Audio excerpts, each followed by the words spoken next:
Hey guys, welcome back to Super Switch U. I'm going to try to keep this a little brief compared to some of them because it's later and boys are being crazy. But I want to talk about this anyway because we are in um, a different anniversary. Like I know it's 40 years of Mario, it's 40 years of Zelda, even though Nintendo is still yet to really do anything for that. It's 30 years of Pokemon. There's all these other big anniversaries going on, and there's one that feels important to me that I at least want to talk about once, and that is the Nintendo 3DS. It was mentioned in the Nintendo Today app that Japan's release date for it was back on February 26th, 2011, and here in North America, that was March 27th. I think most around the world releases were around March, February timeline. So we're going to just talk about it now in March, not quite on any particular anniversary, but just in that time frame, because I think I'll probably end up being busy on the 27th. Aside from the fact that it was my sister's birthday, and when this first came out 15 years ago, it's a really nice birthday present that I bought myself for her birthday.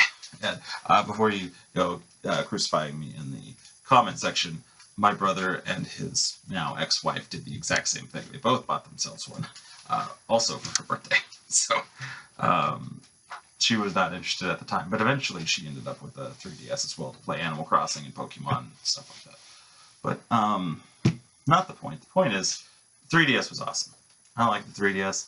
It was the first console that I actually bought myself on launch day, right? And I've talked about different things throughout the course of this channel, and like me and my brother were there at the launch of the Wii, but that was his Wii, technically.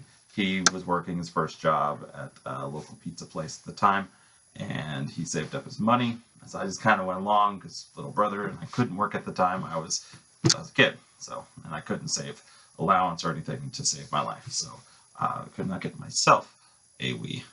But after that, really wasn't a whole lot that released console-wise until the 3DS. And at that time, 2011, that was my senior year of high school. So I saved up money from my little part-time high school jobs.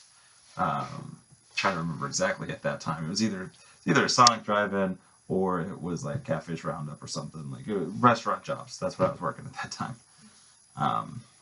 But hold on. Go play. Go play. Sorry. Again, being needy and crazy. So if I have to stop, that's why. But anyway, so 3DS, right? Did not have the greatest of lineups when it first released, but I ended up with, want to say 3 games, maybe 4. I am now having a hard time remembering for sure. I know I picked up Steel Divers because that looked really cool compared to the other Nintendo launch titles at the time, which was Pilot Wings, and then the Nintendo games. Just had no interest in Nintendogs at all. And then Street Fighter 4 3D, which was really cool. We were getting a Street Fighter, and it looked awesome in 3D with no glasses. And the final one was Super Monkey Ball. Super Monkey Ball 3D.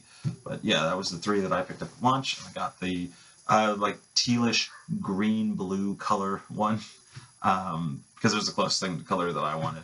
I believe the other 2 colors was like a red and a black. So I believe my brother got the red one and my ex-sister-in-law got the black one. I might be mistaken on their colors. I don't know.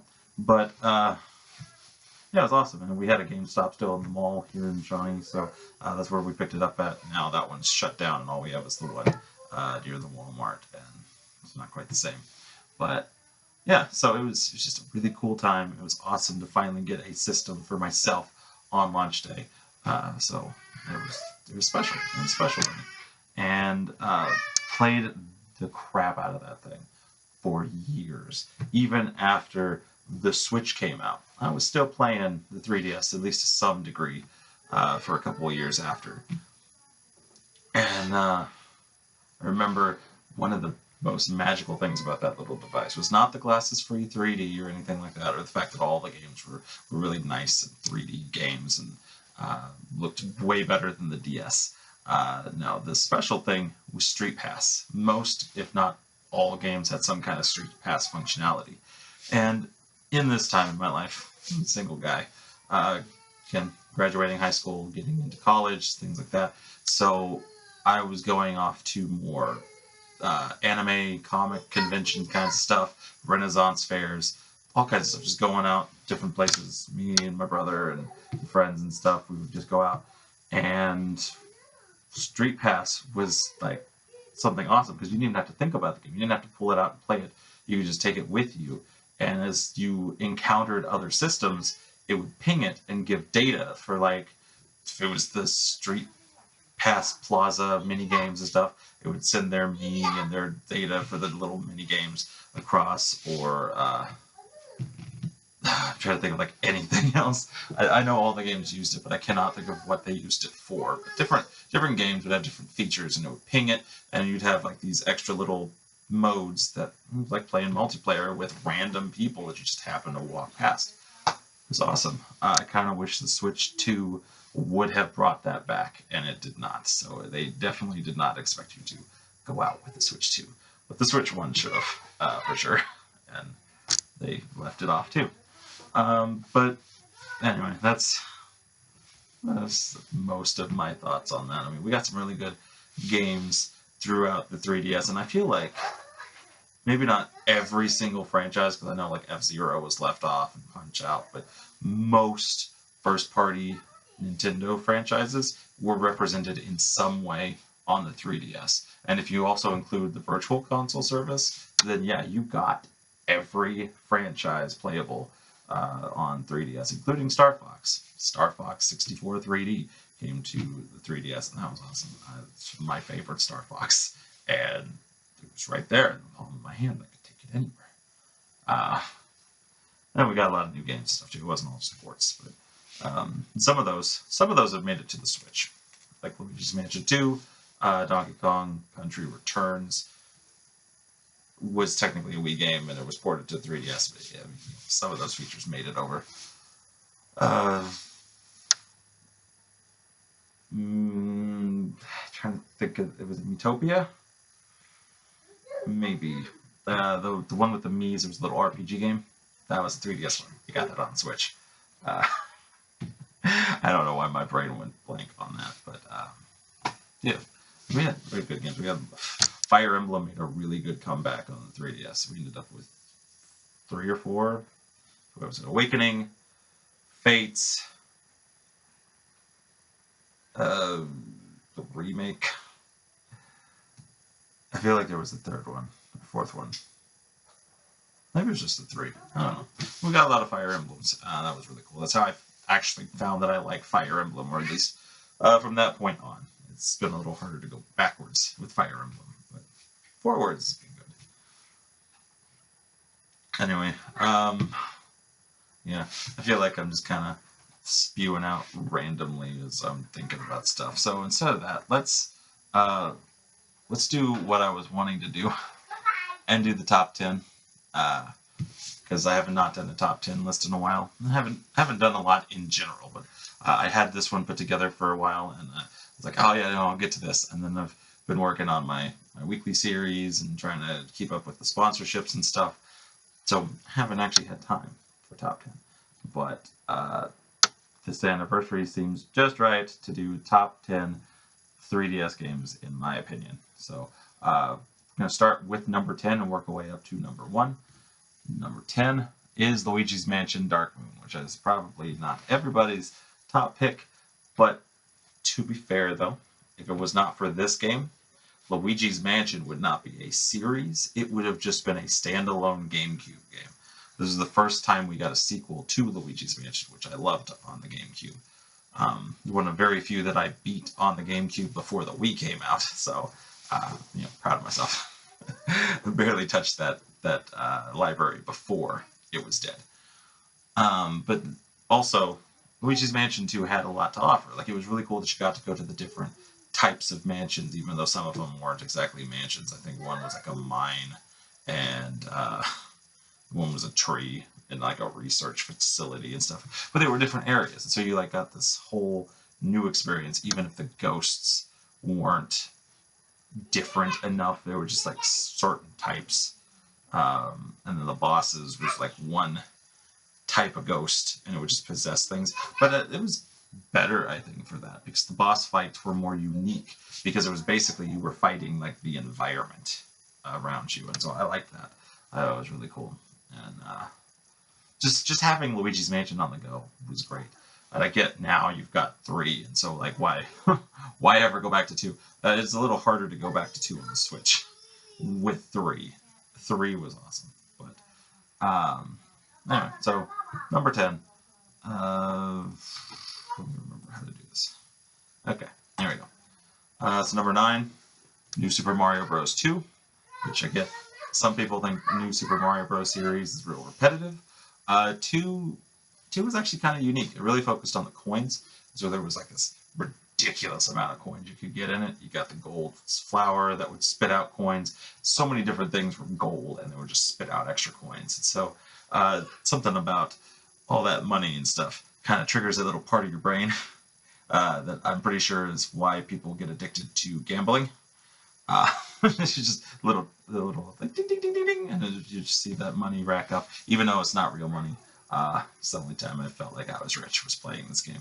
But it was also fun doing multiplayer with my brother in this game too, having our own 3DSs and playing at the same time. And it was, I believe, closer to the launch of the system. So it was one of the first Marios that we got, even though I think 3D Land was first, and then we got this. But this felt a lot more unique than 3D Land. So I definitely liked it, I think, better. And I'm hoping I didn't actually put 3D Land further up in the list, because if I did, I made a mistake in what I just said. All right, so Kirby Planet Robobot would be number 8. And that, like, I really liked Triple Deluxe. It was a Kirby game, but not a whole lot stood out with Triple Deluxe. But Planet Robobot had the mech suits. There was a lot of robotic type of things throughout the game. It had its own unique feel to it, and I really liked just the game as a whole. And it's probably one of my more favorite Kirby's, just in the entire franchise. So, yeah, I don't have a whole lot more to say than that. This one, I did some videos a while back, uploaded from this game specifically. So 7 is WarioWare Gold, and this actually is, I want to say, my favorite WarioWare in the series for one very specific reason, and it's something that if they do a WarioWare on Switch 2, I hope they bring back because of the microphone. But you could unlock as a bonus all of the cutscenes, and then you could dub over the cutscenes with your own voice. So you could dub like every character in the cutscenes. So here soon, I'm going to do part of the Throwback Thursdays. I stuck all the WarioWare dub parts that I did together, and so I'm going to put that video out. You can kind of see it, even though it's not the best recorded quality. It was my phone recording the 3DS screen. Yeah, not great, but just the dubbing minigame pretty much made this. But also, it was 300 micro games. It was a collection of everything together up to that point, pretty much, like not everything, but the best of all of them before. So just, I don't know, it was awesome having all that together. And I was really into 3DS still at the point that this came out, so getting a brand new exclusive WarioWare was awesome for 3DS as well.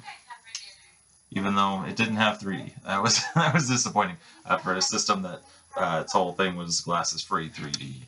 It did not have 3D itself, and so that was disappointing. It was towards the end of the lifetime, though. Number 6 would be Mario Kart 7. Not a whole lot really stands out about Mario Kart 7, except that was the first time that you could transform and get the glider, and I think you could also go into the water at that point. So at that point, that was new and that was exciting, but then now looking back at it, it doesn't really feel different from 8 or from World. It's just another Mario Kart. But again, it's another Mario Kart, so of course it's going to be in the top 10. Like, it has to be a bad Mario Kart, which I don't think exists right now. But not that they couldn't do a bad Mario Kart. I don't know. Mario Kart. Mario Kart, Mario Kart, Mario Kart. That's I feel like I don't have to say anything else. You just said 77. So, but no, just the connectivity of the 3DS, and I believe it did actually have some decent Street Pass functionality too. Then being able to take that out, and most of the things that I mentioned for the anime conventions, the Comic Cons, the Renaissance fairs and stuff like that, you could find all kinds of people playing Mario Kart. You could just jump right in because, at least in Oklahoma, like, these people are cool, so you could just play Mario Kart, waiting for whatever. So I feel like I got a lot more use out of multiplayer in 7, which is weird since it was the handheld one. Number 5, Smash Bros. For 3DS. Even though it did not have a good single-player mode, it was the first. Let me put it that way. It was the first portable Smash Bros. Game, and that roster is still amazing, which is all present in Ultimate plus Extra. But you can't beat Ultimate unless you do like Ultimate with some more stuff. But it did have a lot of the good. I don't want to say courses because it's not the right term.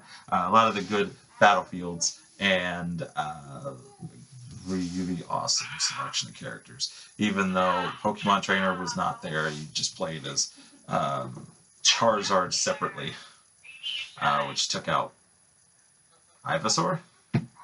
Though that part was also disappointing. And then I don't know. My thoughts have gone now, but Smash Bros. Like, can you really argue with Smash? And I don't know. Some people are going to be like, "Oh, that should have been the top," but it was number 5 for me. Number 4.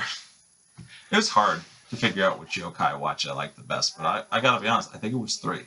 I think having the 2 different characters in 2 different regions or countries, because I believe that the main kid, the guy, he was in Japan, and then that might be wrong. The guy went to America, and the girl was in Japan. Something. They were split, so it was Japan in one, and America in the other, and you got all these American-inspired yokais, which was really cool. But Yokai Watch is just a really fun game, and I wish we would have gotten the Yokai Watch 1 remakes in the U.S. Because even though Switch is region-free, you can't play it in English, and I can't read Japanese, and I don't understand most of Japanese. So it would be very, very awful for me to try to play that. But it would be nice if they would bring that back and give it to us either on the Switch 1 or the Switch 2. Yeah, I need some Yokai Watch, but that's number 4. It was Yokai Watch 3. Number 3, Pokemon Moon or Sun and Moon. And there were other Pokemon games. X and Y was really cool because it was the first one to be open in 3D and all that. But as far as the game itself, it didn't stand out as well compared to Sun and Moon, which had basically just a whole new take on the Pokemon journey, because it wasn't a Pokemon League going from gym to gym to gym, collecting badges, go to the Elite Four and whatever. It's kind of showing how an Elite Four and a whole Pokemon League forms in a country or a region in Pokemon.